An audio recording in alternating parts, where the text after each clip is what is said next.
על ספרו של הנשיא לשעבר קרטר, ועל דף חדש, אולי ביחסי שתי הקהילות, שוחחתי עם המטיף גלן פלמר מדטרויט. I would say that the relations have not been frosty between black Americans and Jews. I think that the relationship between a very small number of black Americans and Jews have been frosty. So if you're talking about people like Jesse Jackson, or you're talking about people like Al Sharpton, they really do not speak the sentiment of the greatest majority of black Americans. And I'm telling you that the sentiment of black America is a love, first of all, for the Bible, a love for God, the God of Abraham, Isaac, and Jacob, and a love for God's people, Jews and Israel. That is across the board in black America. Now, the challenge is, how do we then get Israel and black America to somehow connect in a stronger way?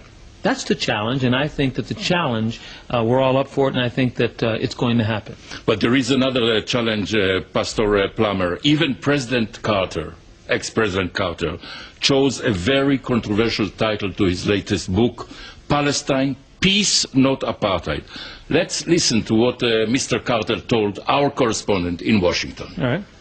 It has a connotation to the repulsive regime in South Africa. Why did you decide to use such a word? I think that the persecution of the Palestinians in their own land and the separation, forced separation of them from Israeli settlers, and the requirement that they have passes, and the taking away from them of their land by occupation, then by confiscation, then by colonization, and the building of a wall to separate the two, all have the same connotations as apartheid in South Africa. And I want it to be, I think, both accurate and, I have to admit, provocative. The issue of apartheid and comparing it to what's happening here in Israel for a black American is both insulting. It is, I think he said he's trying to be provocative. Well, certainly he's been provocative. At least in the title of the book. Well, but he also said he's trying to be, I think, accurate, or however he put it. I think that in all due respect to the president, former President Carter, he is not correct that to compare apartheid in South Africa, I was there. I saw what happened. I felt and smelled apartheid. I didn't live there, but as an American, I saw it firsthand. And I've been in Israel many times. I've seen Ethiopian Jews. I've seen Palestinians. I've been to Bethlehem.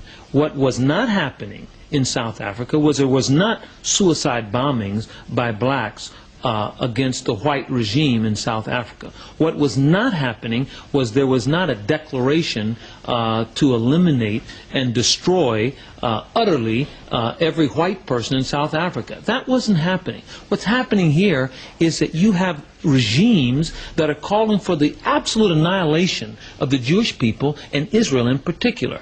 And you have Israel, some would say, don't have a right to defend itself. That's absurd. And so to compare apartheid with what's happening here as a black is frankly insulting. And so not only is it wrong, but the analogy is, with all due respect to President Carter, is an attempt to sell some books.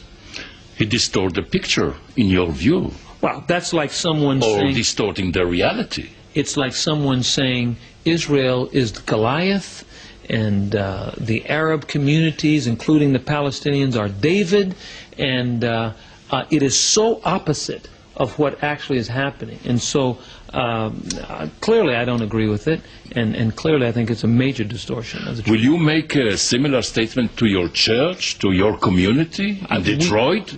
Not only will I have, I speak very openly, and you would be perhaps surprised to know that there are millions of African Americans who do in their heart stand with Israel and the Jewish people. There are thousands of black pastors in America who feel very strongly and passionately for Israel and the Jewish people. I was here to announce an award that will be annual here in Israel at the Knesset.